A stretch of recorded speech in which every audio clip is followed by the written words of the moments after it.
KSU സംഘർഷത്തിൽ KPCC അന്വേഷണ സമിതിയുടെ റിപ്പോർട്ട് ഇന്ന് കൈമാറും. നേതൃത്വത്തിന് ഗുരുതര വീഴ്ച സംഭവിച്ചതായി റിപ്പോർട്ടിൽ പരാമർശം. KPCC അധ്യക്ഷൻ അർഹമായ പരിഗണന നൽകിയില്ല. ഇത് ആസൂത്രിതമായ നീക്കത്തിന്റെ ഭാഗമായെന്നും റിപ്പോർട്ടിൽ പറയുന്നുണ്ട്. ഡാൻ കുര്യൻ ചേരുന്നു. ഡാൻ, എന്തൊക്കെയാണ് അന്വേഷണ സമിതിയുടെ റിപ്പോർട്ടിൽ പറയുന്നത്? നേതൃത്വത്തിന് ഗുരുതര വീഴ്ച എന്ന് തന്നെയാണോ? ഭവ്യ, തീർച്ചയായിട്ടും പാർട്ടിക്ക് മുഴുവൻ നാണക്കേടുണ്ടാക്കുന്ന നടപടിയാണ് KSU റിസർജൻസ് പഠന ക്യാമ്പിൽ നെയ്യാർ രാജീവ് ഗാന്ധി ഇൻസ്റ്റിറ്റ്യൂട്ടിൽ നടന്ന പഠന ക്യാമ്പിൽ ഉണ്ടായത് എന്നാണ് പറയുന്നത്.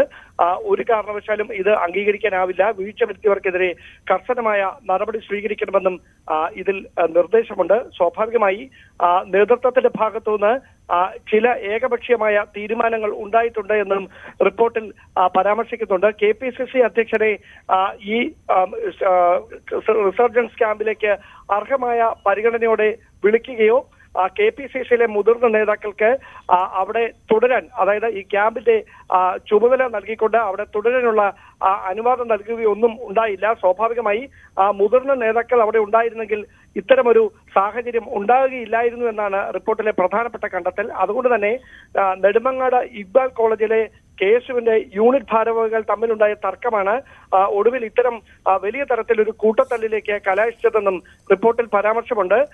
ഇതിൽ വീഴ്ച വരുത്തിയവർക്കെതിരെയും, അതായത് നേതൃത്വത്തിന്റെ ഭാഗത്തുനിന്ന് ഈ നടപടികൾ KPCCയെ കൃത്യമായി അറിയിക്കുന്നതിൽ വീഴ്ച വരുത്തിയവർക്കെതിരെയും ഈ സംഘർഷത്തിന് കാരണമായവർക്കെതിരെയും കർശന നടപടി എടുക്കണമെന്ന നിർദ്ദേശം തന്നെയാണ് റിപ്പോർട്ടിലുള്ളത്. സ്വാഭാവികമായി ഈ റിപ്പോർട്ടിന്റെ അടിസ്ഥാനത്തിൽ KPCC അധ്യക്ഷനായിരിക്കും തുടർ നടപടിക്ക് നിർദ്ദേശം നൽകുക.